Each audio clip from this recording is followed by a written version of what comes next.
propa këtij personi që ndron një organizatë ekstremiste, e cila tashmë ka dëshmuar ekstremitetin e saj me postime nxitse, përçarëse dhe ofenduese ndaj bashkëmbasëve të tyre shqiptar që i takojnë besimit islam.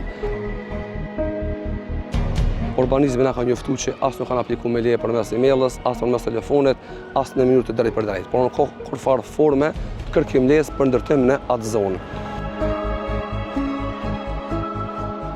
Qytetarët janë ende më shumë thyer shpirtnesh, sepse IPZhG-via është shfaqur krah për krah me një organizatë e cila dihet botërisht cilës rrymë ta kanë, një rrymë ekstremiste e cila nuk lën metodë, nuk lën fjalë, nuk lën fjalor të pakuptim banal, shfarës ose fashist, e cila nuk e përdor ndaj shqiptarëve të besimit islam.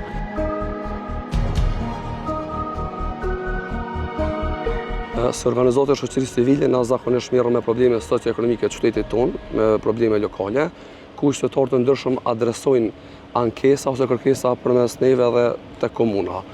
Në këtë rast, qytetarët para 2 muajve, ashtu me thonë, na kanë jepur një informat që po tentohet të ndërtohet një objekt fetar në fshatin Zagor, kur kemi biseduar me qytetarë, na kanë treguar që ka planifikim të ndërtohet një objekt fetar i llojit të kishës katolike, ndërsa ata fillimisht na kanë treguar që janë pakënaqur vetëm me iniciatorin që ka marrë këtë vendim.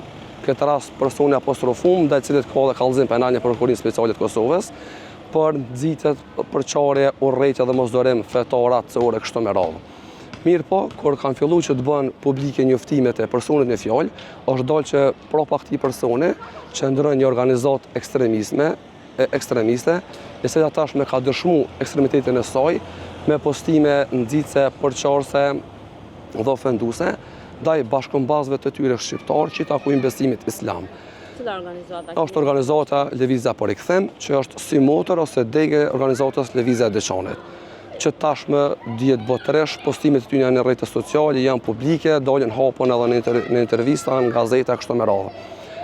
Se keni konfirmuar lidhjen e këtij personi me këtë organizatë? Sepse personi ka dalë me antar të organizatës, e ka tregu parcelën ku do të ndërtohet objekti fetar, e ka tregu përkrojën e tyre, organizata vet ka bërë postimin në rrjetin social Facebook në faqen e saj, që ne kemi vendosur që së bashku me antarin tonë të ndërtojmë një objekt kështu me radhë, edhe e kanë treguar edhe datën e njoftimit e kështu me radhë. Pastaj banorët kanë filluar indinjatat e ta, revolta dhe pakënaqësia që një organizatë e cila njihet për botkuptimet e saj, për konceptet e saj agresive edhe shfaruese ose ofenduese dhe fyse ndaj bashkëmbasëve shqiptarë të besimit islam, kanë filluar që në mënyrë të prerë që të gjithë më thonë një zëri edhe me rast ndoshta edhe të vrollshëm që ta ndalojnë me çdo mjet demokratik dhe ligjor këtë nizmë dhe iniciativë.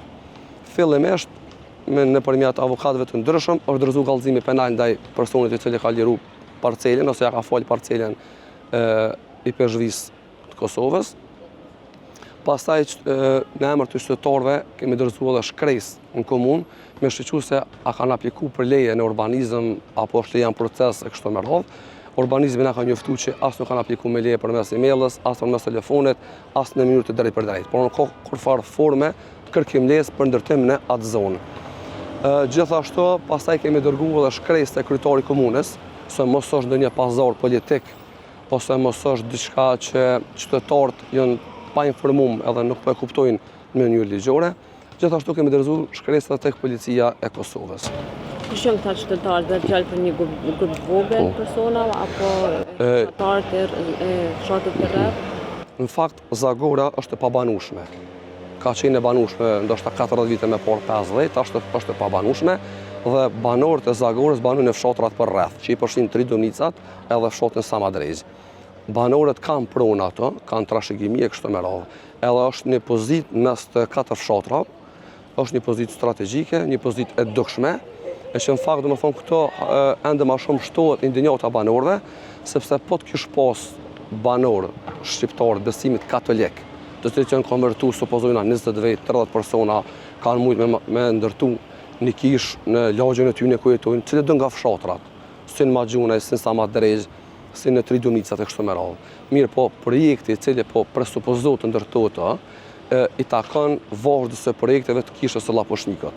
i cili kërkon një objekt strategjik, një pikë strategjike, një objekt për mosave gjigante, edhe që ngërthën me vete ideologji politike dhe as pak pjesë ose të dogmës fetare. Cilat janë veprime që do të ndërmenja do të dalin prapë qytetarët në protesta, keni biseduar, keni informacione? Fillimisht pakënaqësinë qytetarët e kanë shprehur përmes peticionit, ku nga në total 2600 banorë që i kanë këto fshatra së bashku, janë mbledh 420 nënshkrime, që të gjitha me të drejtë vote, që i bjen rreth 20% banorëve që kanë drejtë vote në ato zona. Në këtë formë kanë shprehur kundërshtimin e tyre tek drejtoria urbanizmit, komuna dhe tek policia, që të mos vazhdon procesi tutje.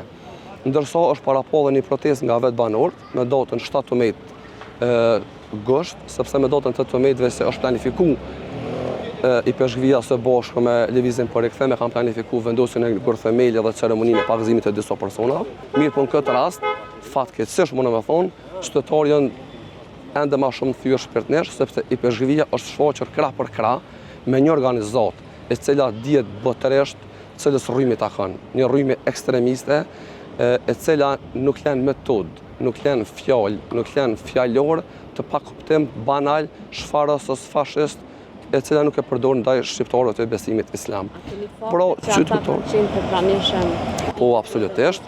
Në vendosjen e gërthemelit, atij gërthemelit simbolik që ne ka vendosur i peshqve së bashku me ata, 3 nga ata janë domethënë që takojnë lëvizjes për rikthim.